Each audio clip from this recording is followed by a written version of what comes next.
Students, today we will discuss about the naming of restriction enzymes or restriction endonucleases. Okay, as you know that restriction enzymes are used to cut DNA at specific sites within the DNA. Okay, तो restriction enzymes DNA molecule में बीच में से कहीं से DNA के एक specific site segment को cut करते हैं, जबकि एक्सोन्यूक्लियस जो एंजाइम होते हैं वो डीएनए को एंड से कट करते हैं. ठीक है, बोथ एंड से कट करेंगे. ठीक है, या एक एंड से कट करेंगे या दोनों एंड से कट करेंगे. बट जो रिस्ट्रिक्शन एंजाइम होते हैं वो डीएनए में बीच में से स्पेसिफिक साइट को कट करते हैं. They recognize that a specific segment or base pair or nucleotide, and then they cut the DNA from the middle of the DNA or within the DNA. ठीक है. And restriction enzymes are also called molecular scissors.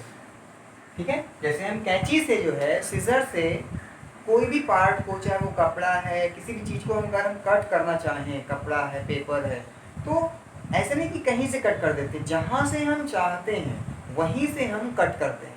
ठीक है, अपने हाथों को balance करते हुए हम बैलेंस कंट्रोल वे में हम पर्टिकुलर क्लॉथ को या पेपर को हम कट कर लेते हैं बाय यूजिंग द सीजर. ठीक उसी तरह से रिस्ट्रिक्शन एंजाइम्स की भी हेल्प से हम डीएनए के एक स्पेसिफिक सेगमेंट को कट कर सकते हैं. डीएनए के बीच में अगर वो कहीं पर सेगमेंट है, पार्ट है, तो उसको हम कट कर सकते हैं by using the restriction enzymes. Okay, so different आज की डेट में अगर आप देखोगे तो आपके एनसीईआरटी में लगभग लिखा हुआ है कि 230 स्ट्रेन बैक्टीरियल स्ट्रेन से हमें बैक्टीरिया से रिस्ट्रिक्शन एंजाइम मिलते हैं. तो 230 बैक्टीरियल स्ट्रेन से, डिफरेंट टाइप से बैक्टीरिया से लगभग 900 प्लस जो हैं वो रिस्ट्रिक्शन एंजाइम्स आइसोलेट कर चुके हैं. बट आज के डेट में अगर हम देखेंगे तो लगभग मोर देन 1000 जो है रिस्ट्रिक्शन एंजाइम्स डिस्कवर हो चुके हैं, आइसोलेट हो चुके हैं डिफरेंट बैक्टीरियल स्ट्रेन से. ओके, सो सबसे पहले अगर हम बात करें कि नेमिंग कैसे करते हैं, जैसे आपने आईयूपी केमिस्ट्री में पढ़ा था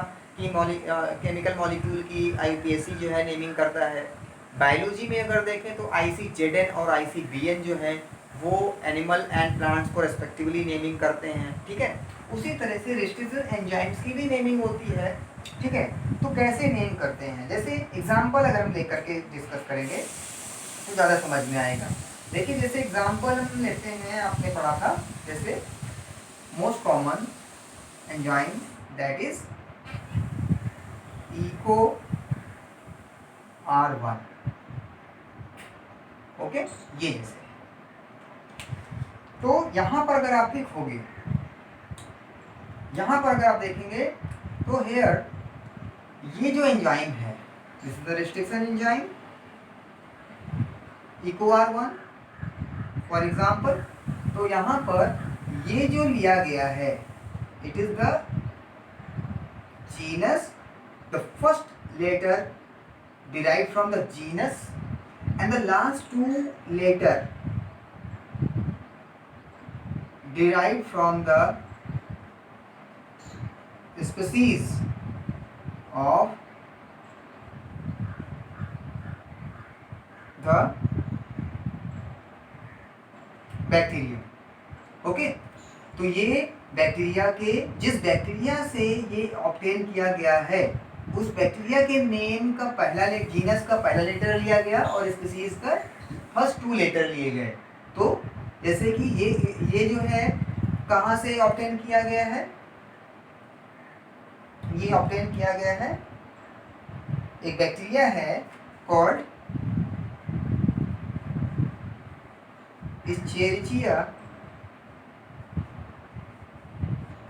कोलाई. तो इस्चेरिचिया से यहाँ से लिया गया, ई लिया गया, और कोलाई से स्पीसीज से CO लिया गया. ठीक है, तो इको हो गया. अब ये R कहाँ से आया, तो this R derived from the bacterial strain. वो बैक्टीरियल स्ट्रेन कौन सा है? ठीक है, तो ये बैक्टीरियल स्ट्रेन है RY13। तो इस्चेरिचिया कोलाई RY13 से ये जो है ये रिस्ट्रिक्शन एंजाइम ऑब्टेन किया गया। ठीक है, तो यहाँ से क्या लिया गया? R लिया गया, तो E को R आ गया। अब कहेंगे ये 1 कहाँ से आया? ठीक है, तो इस इस्चेरिचिया कोलाई RY13 में जो एंजाइम सबसे पहले डिस्कवर हुआ, क्योंकि पहले सबसे पहला इस बैक्टीरिया से सबसे पहला जो एंजाइम आइसोलेट हुआ था वो कौन सा था? EcoR1। तो ये जो डिस्कवरी का जो ऑर्डर है, आइसोलेशन का जो ऑर्डर है, वो यहाँ पे रोमन में लिखा गया फर्स्ट। अभी अगर इसके बाद इसी स्ट्रेन में EcoR है ना, इस्चेरिचिया कोलाई RY13 में कोई दूसरा अगर एंजाइम अगर लिया गया होगा, ठीक है, इसी इस्चेरिचिया कोलाई के किसी दूसरे स्ट्रेन से अगर कोई दूसरा एंजाइम लिया गया है तो उसमें EcoR सेकेंड होगा। जैसे एक दूसरा है बैक्टीरिया कॉल्ड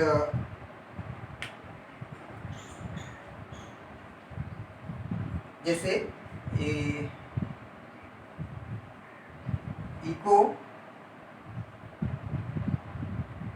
EcoR सेकेंड मान लीजिए है। ठीक है, तो ये भी एक रिस्ट्रिक्शन एंजाइम है। तो ये जो रिस्ट्रिक्शन एंजाइम है जिस बैक्टीरिया से लिया गया है उसका नाम क्या है? इस्चेरिचिया कोलाई R245। ठीक है,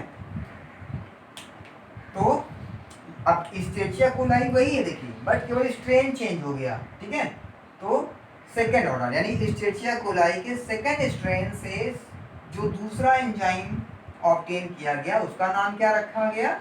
EcoR second. And this EcoR second is derived is isolated from Escherichia coli R245 bacteria से। तो यहाँ पर E is refers to the first genus, the genus word of the genus, first letter of the genus of the bacteria. CO is the first two letters from species, and this R is derived from the strain or type of the bacteria.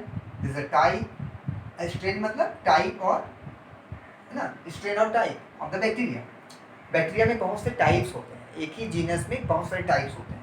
ठीक है, और 245 ये specific naming है, तो ये bacteria की naming है और ये इसका कोड नेम है, name of the restriction enzyme. Okay, तो ये डिस्कवरी जो जिस ऑर्डर में वो डिस्कवर हुए हैं, आइसोलेट हुए हैं उस बैक्टीरिया में, वो उसको उस नंबर को फॉलो करते हैं। यानी EcoR इनमें से सबसे पहले जो डिस्कवर हुआ वो EcoR1 है, इसलिए 1 पड़ा हुआ है। और ये इसके बाद इस एंजाइम के बाद इस्चेरिचिया कोलाई में अगर कोई दूसरा, इस्चेरिचिया कोलाई में ही अगर कोई दूसरा, भले स्ट्रेन कोई दूसरा हो, जो दूसरा एंजाइम अगर डिस्कवर हुआ है, आइसोलेट हुआ है, उसका नाम क्या पड़ गया है, क्या दिया गया? EcoR second. ओके, इसी तरह से एक एंजाइम जो है जो हिंद सेकेंड है, वो रिस्ट्रिक्शन एंजाइम पहला रिस्ट्रिक्शन एंजाइम है जो डिस्कवर हुआ था।